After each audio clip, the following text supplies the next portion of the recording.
Hello, Divine Sunshiners. This is Divine Sunshine. I know it's been a while. Starting off with some news, which why I have not been on there is because my father passed away about a week ago. He had his last breath on May 29th. Um, and we had this memorial service on this past Thursday. I wanted to say thank you so very much to the prayers, the emails that I had gotten from some of the subscribers trying to give me advice about what things that could actually help my father. I would say, if nothing else, although he wasn't at the point that he could be cured, but I believe that truly through you all's prayers and all the prayers that I had asked for my friends and family members helped him to have a peaceful passing. My sister went before the night before when we had transferred him from the hospital to hospice. In my chest I could feel, so he must be around. When I can't breathe, that's usually him. She went that night before. She played some inspirational music for him, and she said she could tell right then that he probably was transitioning right then. She said he was just very peaceful. She said you could just feel the peace. I had even talked to some of my psychic people that I advises that I've even did on Keen, and she was telling me that at that point when I called, he was probably having a review, because he was like, he's reviewing his life now with his angels and guides and stuff like that, and didn't know the next following morning at 6:25 he took his last breath. Is we know, everybody knows, what you have somebody transitioning or death, it makes you take a lot of inventory of yourself. It was a different aspect and things of me knowing that even with the lady who was advisor, who told me that my mom and dad were twin flames. It's interesting to see how when one, I've seen that even on other videos, when you have one twin that passes on and the other one stays behind, how hard that is, because even though I told you all the story about the twin flame journey with a love story between my parents, even with them and their own separation period that they have, it's still that knowing that your twin is still around, still in knowing that they're still on this earth plane, that you can feel them. It makes a whole difference. But when you know that you won't see your other half anymore in the physical, in the 3D, it makes a very, very difference. Me sitting and looking, I can see how I know my friend Sean, which he came over, came on from Esoterica,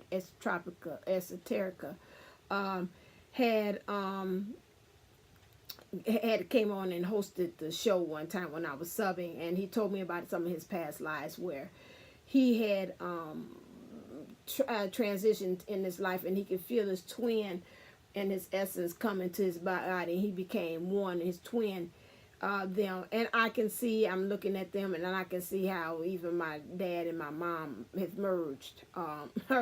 Her walk became faster. My dad's gait has always been fast. A couple of times I remember growing up, a couple of times he'd be walking and he'd leave me. I'm like, Daddy, and he just walked fast. Her gait has become faster.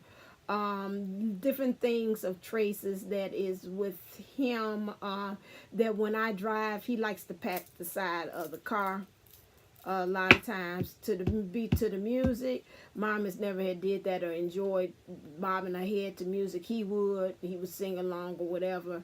She wouldn't do that. She now does that. It's kind of interesting trying to explain to her the twin flame thing. I know she came on the show and she's co-hosted with me a couple of times. But she says, she always say, I still don't get it. I still don't get the concept. I try to explain to her. She's more open to it, but it's just interesting to kind of see, because when you're a twin and you have some unfinished business, unspoken words about some things about what you had did karmically, and the twin is still left behind, kind of wanting to know, why did you do this? Why did you do X, Y, and Z? Why did you do this this to me? Like I told you, the story I told you was Shaniqua leaving, the DM leaving the Divine Feminine at the club for Shaniqua. I told you that was primed after my mom's story. You know, you have some of those stories that are like that, and you know, why did you leave me for the other person? I don't understand, and why did you do those things? It's very interesting to see how my dad spiritually, my mom is always, she's been spiritual, and I, you know, of course I am too, for me to be on this channel, how he has done a lot of things to kind of show and express that he loved my mom. One thing, and then I get into the reading, was at the funeral, one of the readers, she's on Keen, I had to see, I can remember her, and Sarah, Love Heart Sarah, I think that is, she's extremely good on Keen. If you want to know twin flames, but she's high. She's like 15 minutes a minute to talk to her. But she is extremely good, and I would recommend her if you really wanted to get down to the nitty gritty of some things other than myself, and you want to talk. My Keen, no. Sign in. I'm trying to get her so you could know who it is. Her name is Love Expert Sarah. She's on Keen. Keen. She's $15 a minute, but she's very good. She specializes in remote viewing, like she can actually see where a person is. She's like, I charge that much because I'm just that good. Yes, she is just that good. That she even told me where my sister was, because my sister, we tried to get her to come to the funeral. She's been out there in the street, you know, drugs, everything, you name it. She didn't experience. She was out there, and my mom's like, I gotta get her there for the funeral. My mom, she told us, you know, where she was, what was going on, where she was standing, everything like that. We asked her, was the guys, she asked the guys, you know, if we try to get her to come to the funeral, what she do? She's like, yeah, they say she'll come, but it's going to take a lot of coaxing. And she did. So this reader told us specifically that, you know, I asked her about Dad and the connection, and he was talking about that's his twin. She's my twin. I don't want to leave. I want to stay here for my twin. You know, and I want her to be there when I take my last breath. Well, she wasn't, but I had left my other friend, who is very gifted. She told me to leave some kind of mementos to make it home-like, so I had left a picture of all three of us next to his bed. So I told him, I said, anytime you getting ready, you know, whatever, you feel like you can't take another breath, turn your head, see our picture, we right there smiling right back at you. And so technically mine was there through the picture with him when he took his last breath. And so she said that also that, she said, oh, I just see your dad giving some flowers. These some big flowers, huge flowers. She said, I don't know, they're pink and they're huge. She said, give it. She said, does that mean any kind of connotation, or does that mean anything? And I'm like, lilies? And then she kept on talking. I was like, wait. I know. The flowers in the back, peonies. I said, yes, I do. We used to have peonies in our backyard. She's like, yeah, that's it. He's giving them to your mother. Okay, so lo and behold, we at the memorial service. I got my friends that's there, and I was like, okay, this is what I want you to do. I told one of my good friends, my besties, I said, I want you to go get some peonies for Mom, and when we do this video slide of Dad and all through the years, I'm gonna go ahead and I want you to present that at the end of the presentation. So she's like, okay, word, I got it. You know, why am I doing it? I said, yeah. I said, tell her, because, you know, every time when in the backyard, he would go to the garage. You know, the peonies would be there, and he would remind her of her. And that's always his reminder. When he looked at those peonies, was a reminder of her. Okay, so she's like, I got it. So now beyond, you know, they have this part in the memorial I put in there for, you know, people to come up to say remarks, like everybody shares stories about Dad and stuff like that. So our next door neighbor gets up and she tells this story about, you know, how growing up that, you know, my dad used to call me. He said when we moved in, I was about 4 or 5 years old. My nickname was Fat. I forgot about that. I was wondering why I called, because even I talked to my little dogs that something. I said, come on, Fat. And I didn't know that I was getting that from him. And so that was something ingrained in me that was of affection. She's like, she wasn't fat. She was this little plump thing. She said, one plump. But she said, she wasn't no skinny child neither. So she went in. She said, well, one day she said, I'm a Southern girl. She said, I like to work in the backyard. One day my husband and her father were working out in the yard. Said, my mom said she didn't want to go out there because she's like, I don't do bugs, I don't do all that stuff. She was directing my dad to do everything out there in the yard. And so she's like, okay, I want this here, this there, here, this here.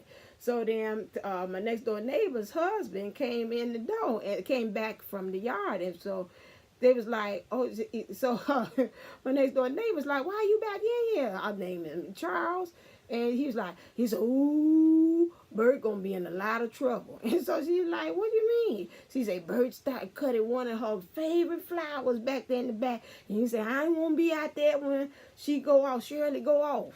And so then he did. Mom was upset about them flowers. I kind of vaguely kind of remember the story.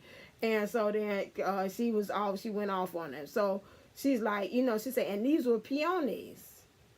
I swear by God, when she did that, I almost broke out into the ugly cry, because that was what the psychic lady had stated about the peonies that he wanted to give my mother. So she said he had cut them down real low. But she said, do you know the next following year, let me take this out here, the next following year, they came back stronger and bigger and beautiful than what they were before. And so then that make the catalyst as to why he wanted to present my mother with flowers. Now, get granted, I didn't talk to my next door neighbor. She just came up there out of her heart feeling that she wanted to share that story.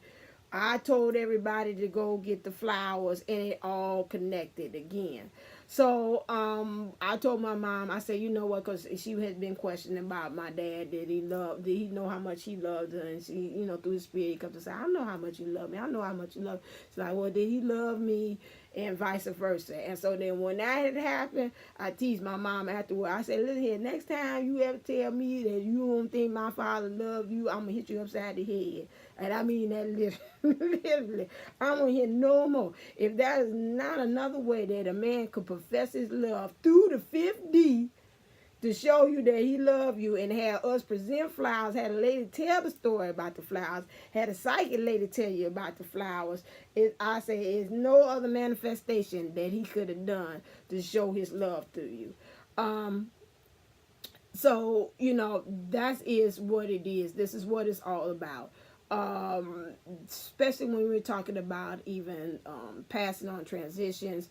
Again, I've said this before, and I know Jupiter 1111 had get credence to me saying that, but I would not trade for the world the experience that I've had with this twin flame journey to prepare me to be the strong person that I was with my father. I could not have been an advocate like I was, because I gave them doctors hell. I had to tell you that. I didn't let bow down. I questioned to the bitter end about things of treatments, things that, and I know the person that I was before this journey would have sat there and just been like, oh, and then maybe went home and say something ain't right, but I'm not going to confront them. I'm not going to say anything, nothing like that. My faith, my being able to juggle things all at the same time, to be able to handle the work, to handle the business, to talk, to be there for my mom, to be strong for her, to juggle all those things at the same time. I can credit that to the times of with my DM and him in his karmic situations,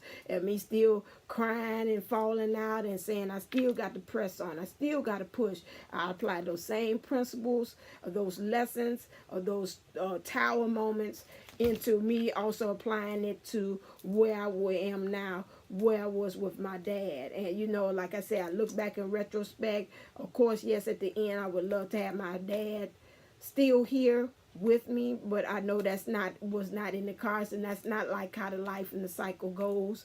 As my twin told me, he's like, that's part of life. You live and you die. That's how it goes, We had a beautiful heart-to-heart thing about that. I love that how he was here. He found ways to say, no, I'm going to be physically there. He dropped everything. Say, I'm going to be there for you, regardless of what my situation is.